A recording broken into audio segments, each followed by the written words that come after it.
अस्सलाम वालेकुम फ्रेंड्स, आज की जो हमारी वीडियो है उसका नाम है इनवॉलेंट्री मूवमेंट्स। ये टॉपिक भी काइनेसोलॉजी की बुक से लिया है मैंने, the principle of exercise therapy by Dena Gardner. ये टॉपिक जो हमने चैप्टर 5 स्टार्ट किया हुआ था एक्टिव मूवमेंट्स, उसका ही आगे ये पार्ट है इनवॉलेंट्री मूवमेंट। तो मैंने कहा मैं आपको ये समझा दूँ।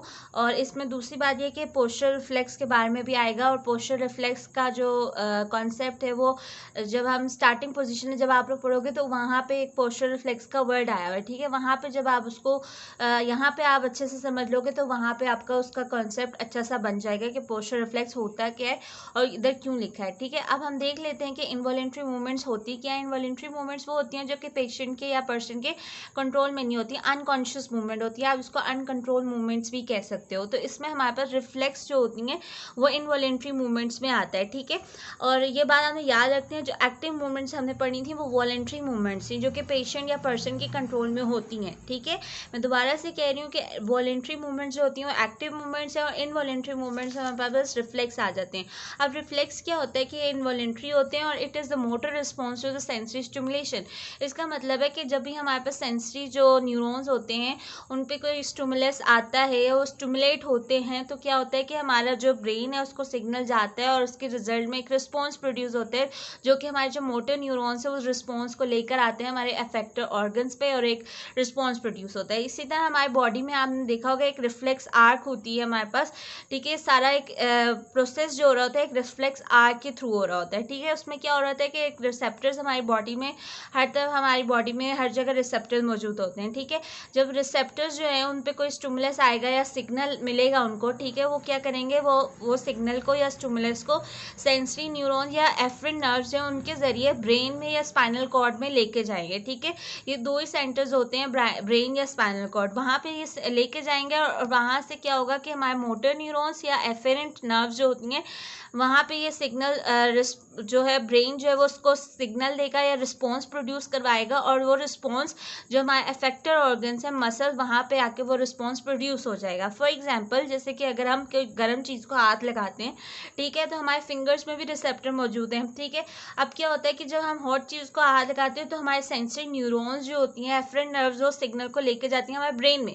जब ब्रेन में सिग्नल लेके जाती है तो ब्रेन जो होता है वो एक रिजल्ट या रिस्पॉन्स प्रोड्यूस करता है, ठीक है। वो रिस्पॉन्स हमारे एफरेंट नर्व्स जो होती हैं वो लेकर हमारे मसल्स या हमारे वापस उसी जगह लेकर आती हैं, मसल्स पे लेकर आती हैं, ठीक है। जब मसल्स पे वो रिस्पॉन्स प्रोड्यूस होगा तो क्या होगा कि हम फ़ौरन अपना हाथ पीछे कर लेंगे, क्योंकि मसल पे रिस्पॉन्स आएगा, मसल कॉन्ट्रैक्ट होंगे और मसल जब कॉन्ट्रैक्ट होंगे तो हमें सिग्नल मिलेगा, हम फ़ौरन अपना हाथ पीछे कर लेंगे गर्म चीज़ से, ठीक है। इस तरह ये एक विद इन सेकेंड ये होता है सारा रिफ्लेक्स आर्क का जो प्रोसीजर है, मैकेनिज्म है, ठीक है। ये हमारे पे रिफ्लेक्स आर्क थी। अब हमारे पे रिफ्लेक्स आर्क जो होती हैं वो बहुत होती हैं, बहुत टाइप्स की होती हैं। स्ट्रेच रिफ्लेक्स होते हैं, हमारे पे पोस्चर रिफ्लेक्स होते हैं। राइटनिंग रिफ्लेक्स जो है इसमें बुक में भी लिखा है, वो अलग से लिखा है, लेकिन वो जो राइटनिंग रिफ्लेक्स है वो पोस्चर रिफ्लेक्स की टाइप है जो कि हम अभी देखेंगे, ठीक है। अभी हम स्ट्रेच रिफ्लेक्स को देख लेते हैं। स्ट्रेच रिफ्लेक्स क्या होता है? This is a spinal reflex activated by the stretching a muscle, ठीक है। ये सबसे पहले आपने याद रखना है कि इसका जो सेंटर है वो स्पाइनल कॉर्ड है। मैंने पीछे बताया कि जो सेंटर्स होते हैं स्पाइनल कॉर्ड भी हो सकता है, ब्रेन भी हो सकता है। तो स्ट्रेच रिफ्लेक्स का जो सेंटर है वो स्पाइनल कॉर्ड है, ठीक है। This is the spinal reflex activated by stretching a muscle, ठीक है। ये तब एक्टिवेट होता है जब हमारा मसल जो हो रहा होता है स्ट्रेच हो रहा होता है, ठीक है। अब क्या हो रहा था कि इसका जो मैकेनिज्म है कुछ बच्चों को समझ नहीं आता, तो इसके लिए मैंने एक डायग्राम बनाई है। देखो ये जो हमने बोला कि रिफ्लेक्स एक इनवॉलेंट्री मूवमेंट है, ठीक है। जब हम मसल को स्ट्रेच हम नहीं कर रहे होते, ठीक है, मसल जब खुद से अनकॉन्शियसली वो स्ट्रेच होता है, ठीक है, तो हम, ठीक है, इनवॉलेंट्री जब वो स्ट्रेच होता है तो क्या होता है कि हमारे जो मसल्स में स्पिन जो रिसेप्टर्स मौजूद हैं, ठीक है। अब रिसेप्टर्स जो होते हैं वो दो टाइप्स के होते हैं, एक्सटीरियर रिसेप्टर्स या इंटीरियर रिसेप्टर्स, ठीक है।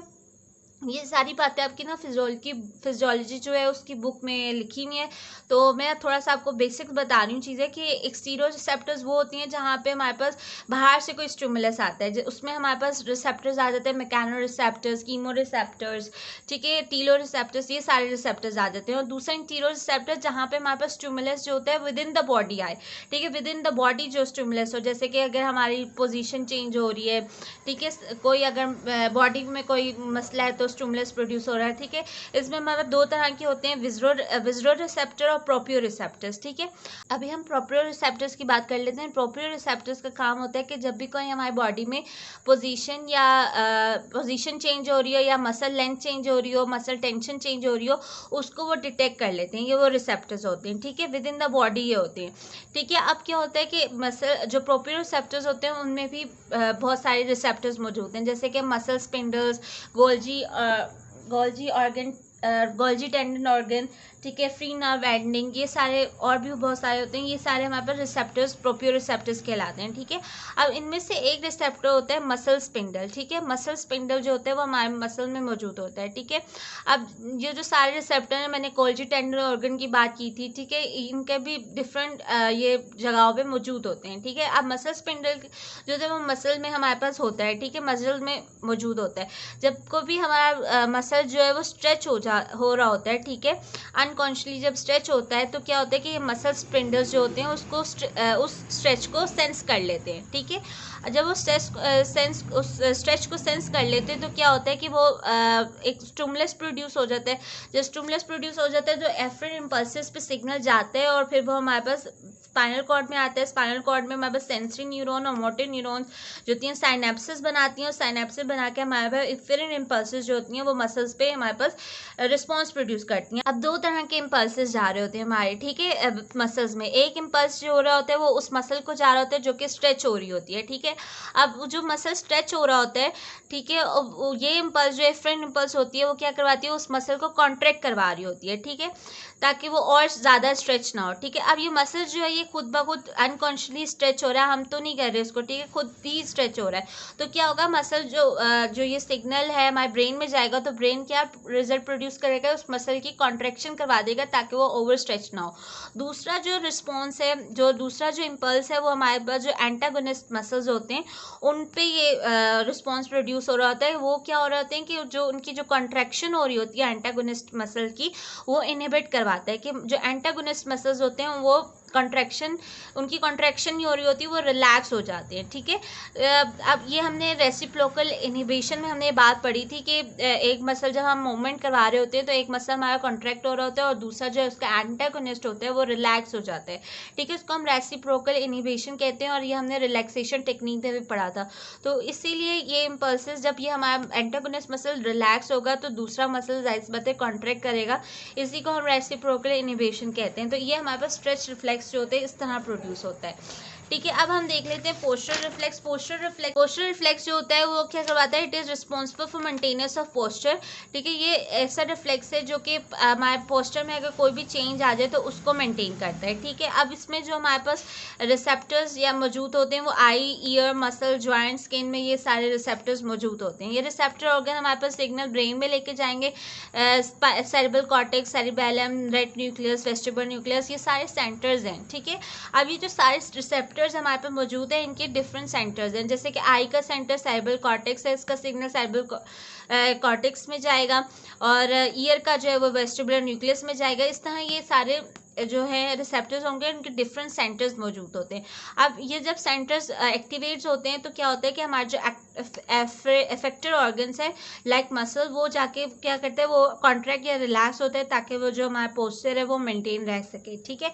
अब आइज़ जो होती हैं वो कैसे हमारे पास पोस्चर को कैसे एरेक्ट रख सकती हैं, कैसे वो डिटेक्ट करेंगी कि हमारा पोस्चर ऐसा है। तो आइज़ हम जब मिरर में देखते हैं तो क्या होता है कि अगर हमारा पोस्चर इम्बैलेंस या पोस्चर में कुछ खराबी हो तो क्या होता है कि हम आइज़ जो होती हैं वो उस पोस्चर को देख लेती हैं। हम कहते हैं कि हम सोचते हैं या हम देखते हैं कि हमारा यहाँ से ये हाथ ऐसे क्यों है, हमारा शोल्डर ऐसे क्यों है, हमारी नेक ऐसी क्यों है, ठीक है। तो हमारी आइज़ उसको डिटेक्ट कर लेती हैं उस पोस्चर को, और वो सिग्नल हमारे ब्रेन में जाता है। जब ब्रेन में जाता है तो मसल्स जो होते हैं वो उसको स्टिमुलस को रिस्पॉन्स करते हैं, और मसल्स जो क्या होते हैं कि वो कॉन्ट्रैक्ट या रिलैक्स होते हैं ताकि वो हमारा जो पोस्चर है वो इरेक्ट हो जाए, ठीक है।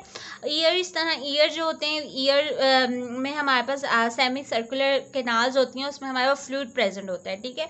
अब क्या होता है कि जब भी कोई मूवमेंट हेड की हो रही होती है तो क्या होता है कि फ्लूइड जो होता है कभी कभार इम्बैलेंस हो जाता है उसका, फ्लूइड का। तो क्या होता है जब ये इम्बैलेंस होता है तो वो सिग्नल हमारे ब्रेन में जाता है, ब्रेन जो होता है वो सिग्नल मसल को सेंड करता है, मसल जो होते हैं उसको फ्लूइड को बैलेंस करने की कोशिश कर रहा होता है ताकि हमारा बैलेंस पोस्चर जो है वो मेंटेन रह सके। इसी तरह हमारे पास मसल्स हैं, मसल में क्या होता है अगर हमारे पास टेंशन इंक्रीज हो जाए तो उसका सिग्नल हमारे ब्रेन में जाता है, ब्रेन में मसल जो ब्रेन के बाद वो सिग्नल मसल में जाते हैं और मसल क्या करते हैं उस कंट्रैक्ट कर रहे होते हैं, कंट्रैक्ट हो जाते हैं। मैंने आपको बताया है कि टेंशन जब मसल में आती है तो मसल कॉन्ट्रैक्ट होते हैं, तो मसल जब टेंशन में चेंज कोई आए तो हमारे जो मसल है उसके मुताबिक वो रिस्पॉन्स करते हैं। इस तरह हमारे जॉइंट्स में कैसे रिस्पॉन्स करते हैं, जॉइंट जब हम वेट बेयरिंग पोजीशन में खड़े होते हैं तो क्या होता है कि हमारी जो बोन्स होती हैं वो जॉइंट्स में जो रिसेप्टर मौजूद हैं उनको स्टिमुलेट करती हैं, ठीक है, ताकि वो जब वो बोन्स स्टिमुलेट करती हैं जो जॉइंट में रिसेप्टर हैं तो क्या होता है कि ब्रेन में मैसेज आता है और मसल्स जो होती हैं वो हमारी बॉडी को वेट बेयरिंग पोजीशन में मेंटेन रखने की कोशिश करती हैं, ठीक है। जॉइंट इस तरह हमारे पास पोस्चर को मेंटेन करने में हेल्प करते हैं। इसी तरह स्किन भी हमारे पास एक पोस्चर में मेंटेन करने में हेल्प करती है कि जब हमारे पास जो सोल है फीट का या फुट का, तो उसमें क्या होता है जब हम स्टैंडिंग पोजीशन में खड़े होते हैं तो जो स्किन है, जो सोल है हमारा, उसकी स्किन जो है वो सेंस कर लेती है और फिर वो ब्रेन में सिग्नल जाता है। इस तरह मसल्स जो होते हैं वो भी उस स्टैंडिंग पोजीशन को मेंटेन करने में हेल्प करते हैं, ठीक है। ये सारा एक दूसरे से इंटरलिंक होता है, ठीक है। अब इसमें टाइप्स होती हैं, एक टाइप है स्टैटिक रिफ्लेक्स, दूसरी है स्टैटोकाइनेटिक रिफ्लेक्स, ठीक है। स्टैटिक रिफ्लेक्स को हम राइटनिंग रिफ्लेक्स भी कहते हैं, ठीक है। अब स्टैटिक रिफ्लेक्स होते हैं वो जब हमारा पोस्चर रेस्ट में मेंटेन हो रहा है, जब हम रेस्ट पे हो तो हमारा पोस्चर मेंटेन हो रहा हो तो उसको हम स्टैटिक रिफ्लेक्स कहते हैं, और स्टैटोकाइनेटिक रिफ्लेक्स उसको कहते हैं जब हम कोई मूवमेंट कर रहे हो तब हमारा पोस्चर मेंटेन हो रहा हो या पोस्चर रिफ्लेक्स तब एक्टिवेट हो रहा हो तो उसको हम स्टैटोकाइनेटिक रिफ्लेक्स कहते हैं, ठीक है। अब स्टैटिक रिफ्लेक्स की भी बहुत सारी टाइप्स हैं, ठीक है। उस स्टैटिक रिफ्लेक्स को हम राइटनिंग रिफ्लेक्स भी कहते हैं। राइटनिंग रिफ्लेक्स क्या होता है, राइटनिंग रिफ्लेक्स ये होता है कि जब हम हमारी बॉडी जो होती है अगर पोस्चर वगैरह चेंज हो जाए या इम्बैलेंस हो जाए पोस्चर में तो क्या होता है कि हमारी बॉडी उस पोजीशन को अपराइट या अलाइन करने में हेल्प करती है, ठीक है। इसको हम राइटनिंग रिफ्लेक्स करते हैं। मैं जैसे आपको एग्जांपल से बताती हूँ कि जैसे कि आप कैट है, अगर हम उसको हम फॉल कराएं किसी जगह से, ठीक है, तो वो क्या होती है कि अपने पाँव पे दोबारा जाके ज़मीन पे खड़ी हो जाती है। इसी तरह अगर हम फिश को पानी में अगर डालें तो अगर हम उसकी बॉडी को उल्टी कर दें तो वो फ़ौरन विद इन सेकेंड वो अपनी पोजीशन जो है वो दोबारा से रीगेन कर लेती है, ठीक है। वो उसी पोजीशन में वापस आ जाती है जैसे वो पहले थी। इसको हम राइटनिंग रिफ्लेक्स कहते हैं, ठीक है। ये जो राइटनिंग रिफ्लेक्स है ये आईज में आपको देखने को मिलेगा। जब आप आईज अपने मिरर में अगर आप देखोगे अपने पोस्चर को तो जो आईज हैं वो उसको डिटेक्ट करेंगे, राइटनिंग रिफ्लेक्स होगा कि हमारे फिर वो क्या कहेंगे कि अपनी बॉडी को वो मेंटेन या इरेक्ट पोजीशन में उसको उस पोस्चर को मेंटेन रखना चाहेंगे, तो ये राइटनिंग रिफ्लेक्स है कि वो दोबारा उस पोजीशन में वापस आना चाहती हैं, ठीक है।